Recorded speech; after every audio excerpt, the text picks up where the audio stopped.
Good day, students. In today's lecture, we will be again talking about meiosis type of cell division.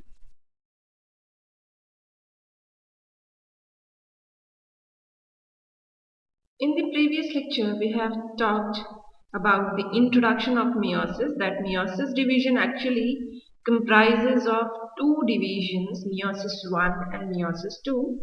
And meiosis I is called as the reductional division because in this division the diploid cell forms two haploid daughter cells, and the meiosis II is called as the equational division because the two daughter cells formed in meiosis I retain their haploid status, and from two haploid daughter cells two more haploid daughter cells are formed, thus leading to formation of total four daughter haploid cells.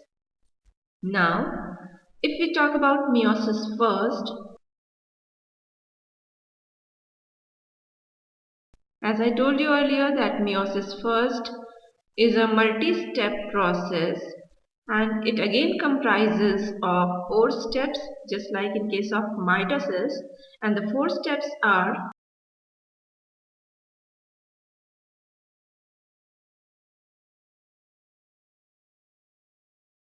the first step is prophase. Since this prophase takes place during meiosis I, it is also called as prophase first. Remember that as in case of mitosis, here also prophase is the longest phase of meiosis. So prophase I is the longest phase of the entire meiosis process.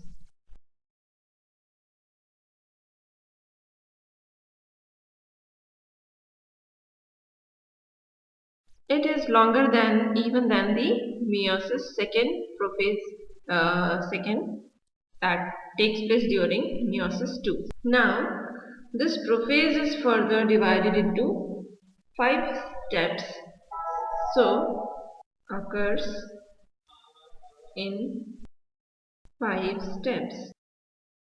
What are these 5 steps? I told you. They include, the first step is leptotene.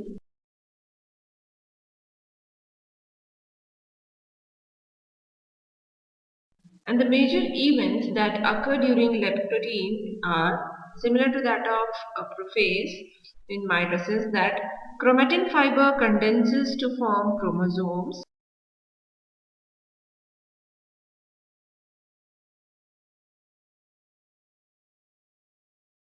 Remember, as I told you, the distinguishing factor between haploid and diploid cell. In diploid cell, each chromosome is present in two copies. So, there are two chromosomes of each type, and these are called as homologous chromosome. So, in diploid organisms,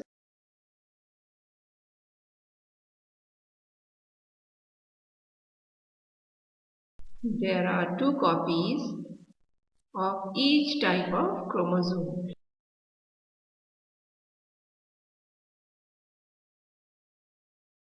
So, these two same type of chromosomes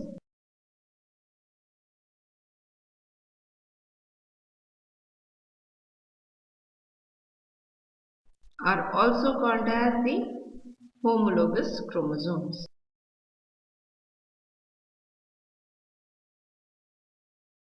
This is a very important terminology, homologous chromosome, because next few steps are going to revolve around this homologous chromosome only. So we must clearly understand what is a homologous. What are the homologous chromosomes actually? They are the same type of chromosomes which are present in a diploid organism.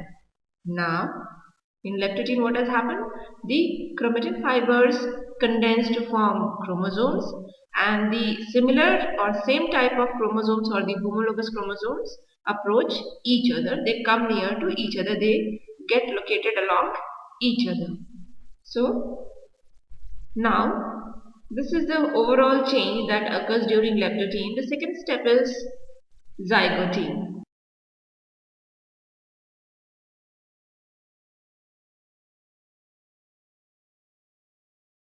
Now, what are the major events that take place during zygotine?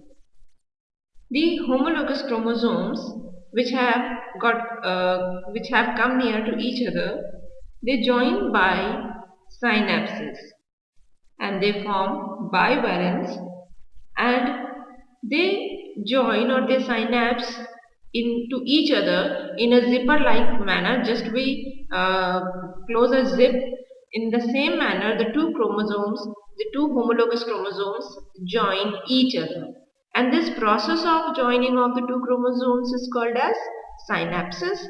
And these two homologous chromosomes in this joint configuration are called as bivalent, and these bivalent are in totality having four chromatids, so they are also called as the tetrads. Remember, this complex in which the two homologous chromosomes are joined together is also called as the synaptonymal complex. So there are terminologies that we must clearly understand. First is synapses, and synapses is nothing, it is the process. So the homologous chromosomes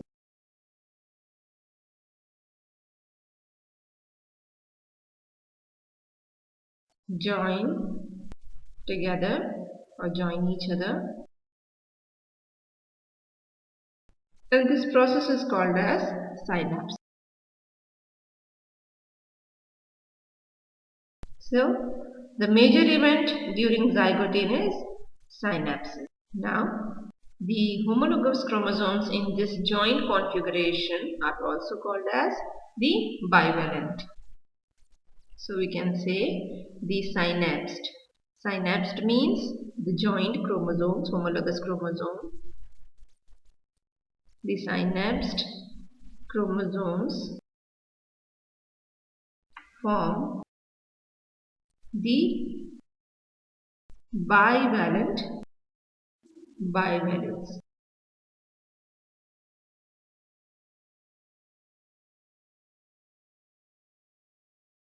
Bi means two. So the two homologous chromosomes have joined together, and now this structure is called as the bivalent. There is also one more terminology associated with the synapsed chromosome, that is tetrad. So they are also called as the tetrad. Tetrad because the synapsed homologous chromosomes have in totality four chromatids. Two chromatid for each chromosome.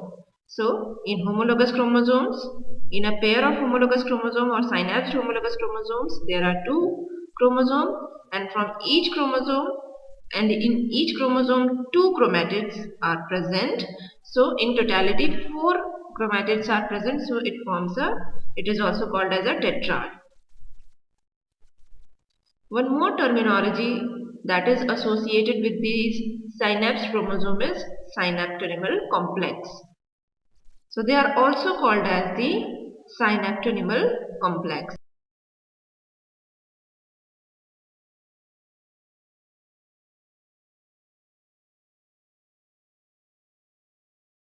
When these homologous chromosomes join each other, they join each other in a zipper-like manner, as I told you earlier also, that they join each other in a, as you can compare it with a zip. When you close a zip, in the same manner the two chromosomes join each other, just like a zip is being closed. So they form a synaptonymal complex or a bivalent or tetrad. So the characteristic feature of zygotane is synapses. Now the third process or the third step of prophase-I is pechitine. If we represent zygotine, it is like this. Say these are the two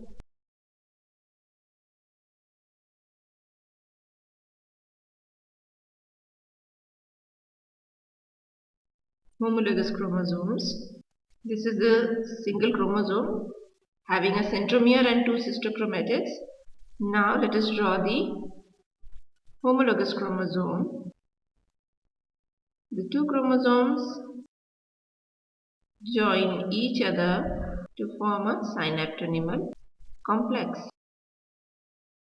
To differentiate between the two different chromosomes, I have filled one chromosome with the color. I have taken the same color for both the chromosomes, but I have filled it with one of them with the color, another one I have kept empty, so that you can make out that these two are same type of chromosome. Okay, and they are also known as the homologous chromosomes, and they have now joined each other to form synapses or synaptonymal complex.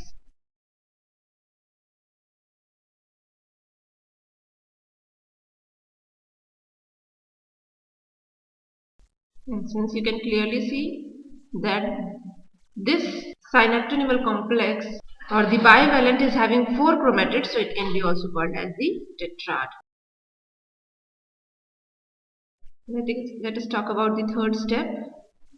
The third step after zygotine is pectine. And the major event of pectine is crossing over. The distinguishing feature of the pectine is crossing over. And what is crossing over? It is a very important terminology. You must clearly understand what is crossing over. In the previous step, we have studied that the two chromosomes have joined each other. Okay, so one more important thing about the formation of synapses or the bivalent or the tetrad, the chromatids of one chromosome are called as sister chromatids, but the chromatids of the two different chromosomes, although they are homologous chromosomes, are called as non-sister chromatids. Let me explain this term in this diagram. That you can say chromatid of this chromosome and chromatid of the second chromosome can be called as non-sister chromatids. So the chromatid of the empty chromosome and the chromatid of the filled chromosome are called as non-sister chromatids.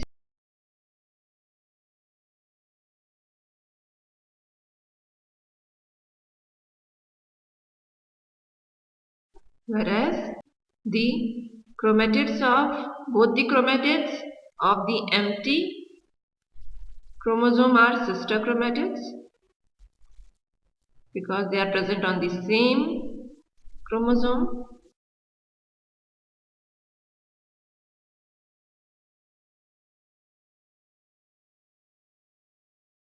Similarly, the chromatids of the filled chromosome are also known as the sister chromatids. So, if the chromatids are present on the same, are part of the same chromosome, they are called as sister chromatids. But the chromatids of the two different chromosomes of the homologous pair are called as non-sister chromatids. Now you can clearly understand the process of crossing over that takes place during pectine. Crossing over can be defined as the process of exchange of segment of chromatids between the non-sister chromatids of bivalent.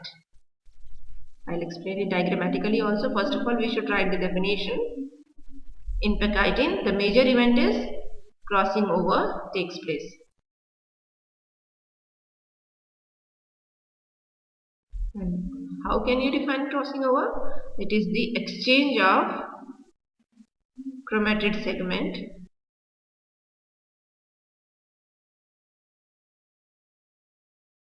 between the non-sister chromatids of the homologous pair.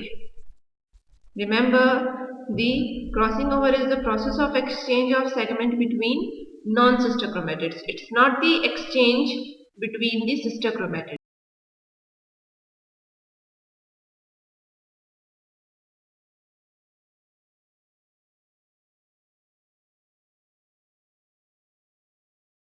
So now you understand the significance of homologous chromosomes. During the zygotine stage, the homologous chromosomes join each other, and during the pectine stage, the non-sister chromatids of the homologous chromosomes exchange the segments among each other, and this crossing over is very important for generating variations or new combinations of gene in the offspring. And this is the major difference between mitosis and meiosis, that during mitosis no such crossing over occurs. So the daughter cells are the exact copy of the parent cell. But since crossing over takes place during meiosis, that what is happening is that some variations or some new combinations are generated. Therefore, the offsprings or the daughter cells that are formed by meiosis might contain some variations, and that can be attributed to the process of crossing over. Besides other processes, crossing over is one main point that generates variations during sexual reproduction or during formation of gametes by meiosis. We can see this diagrammatically. Now, for easy understanding, what we are going to do, we are drawing the homologous pair of chromosomes with different colors so that we can clearly understand crossing over. In the previous diagram, we chose same color for drawing the homologous chromosomes, but we are choosing two different colors so that we can clearly make out what is crossing over.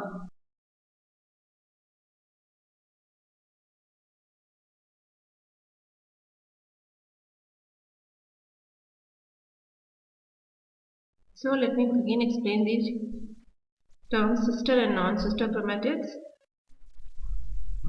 One of the chromosome of the homologous pair is represented by the orangish color and the other one is by greenish color. Both these are the pair of homologous chromosomes, and the chromatid represented by green color and the chromatid represented by the orangish color are the non-sister chromatids.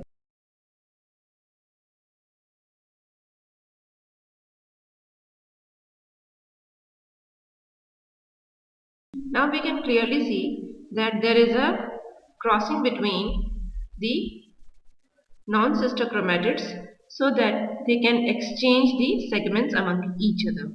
The other two non-sister chromatids are not crossing over. They are not doing any exchange of segments. It is only one pair of non-sister chromatids that is carrying out the process of crossing over. So the ones which are not participating in the crossing over are called as the non-crossover chromatids. So this can be called as the crossing over.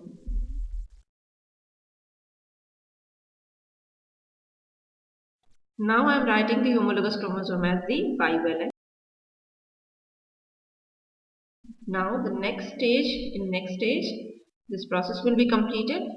So what will happen? There will be final exchange of the genetic material, that is the segment.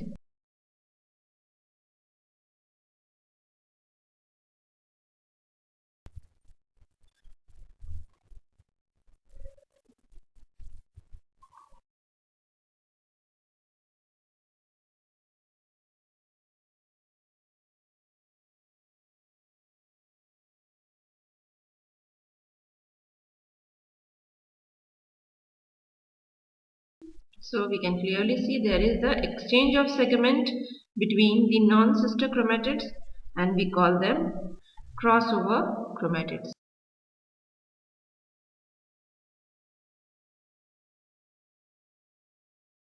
And the ones which do not participate in the crossing over are called as the non-crossover chromatids.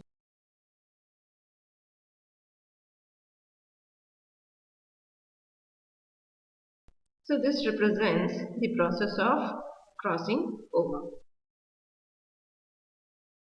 So the characteristic feature of the Pachygian step is crossing over, exchange of segment between non-sister chromatids. Now the fourth step of Prophase-I is diplotin.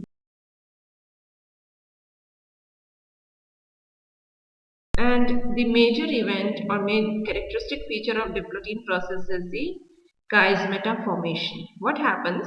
Now the crossing over has completed the exchange of segment has been completed. Now the synaptonymal complex starts dissolving, which means the two homologous chromosomes now start separating from each other. Right? Now, in the process of separating, they get separated throughout the length, but at some points they remain attached to each other, and the points of attachment where the homologous chromosomes are still attached after separation, also completion of separation, the point of attachments are called as the chiasmata. And thus in diplotin stage, what is happening? The synaptonymal complex starts dissolving, means the homologous chromosomes start separating.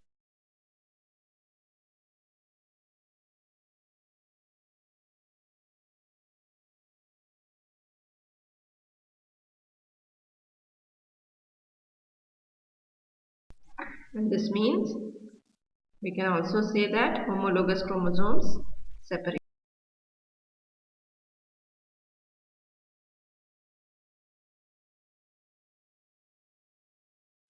But even after they get separated, at some of the points, the non-sister chromatids which participated in crossing over process remain attached, and this leads to formation of chiasma.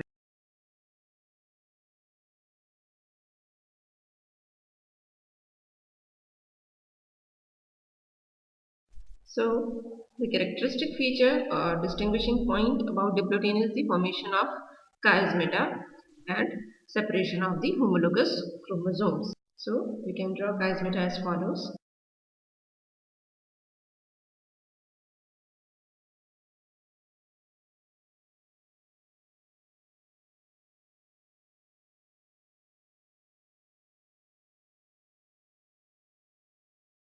So we can see that from most of the places, from at most of the places, the two homologous chromosomes are have separated from each other, but at some point they are still joining each other or touching each other, and that point of association or attachment can be called as the chiasmata. Now, after diplotin, the final step or the last step of prophase-I is dikinesis.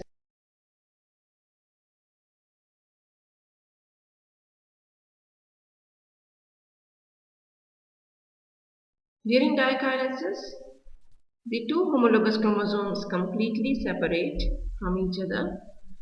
So, chiasmata ends, means the attachment points shift towards end. This means the homologous chromosomes separate from each other. So, we can say the characteristic feature is chiasmata shifts towards the end,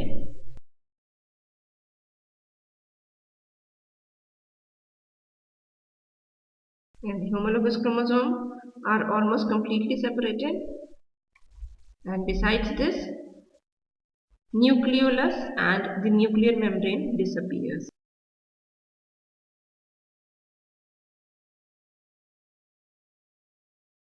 So by now what has happened? The chromatin fiber got condensed into chromosomes. The homologous chromosomes approached each other and they got associated or joined each other, forming synapses.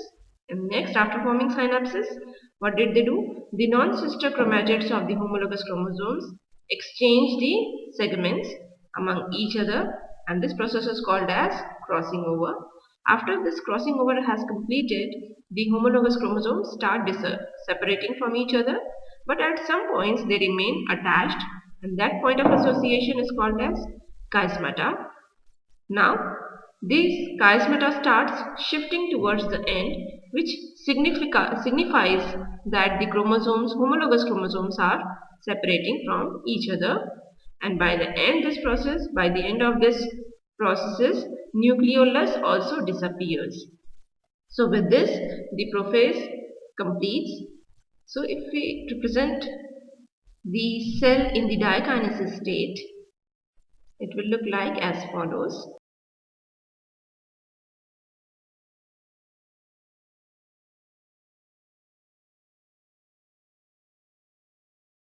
Say this is the cell membrane and this is the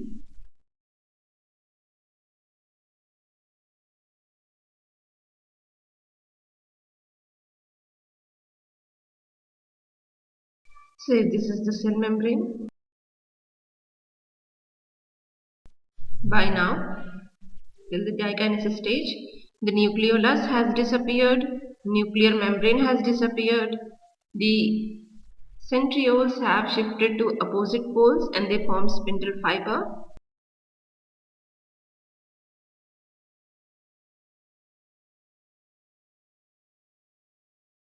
Nucleolus and the nuclear membrane has disappeared. By now the crossing over has also got completed and chiasmata is shifting towards the ends.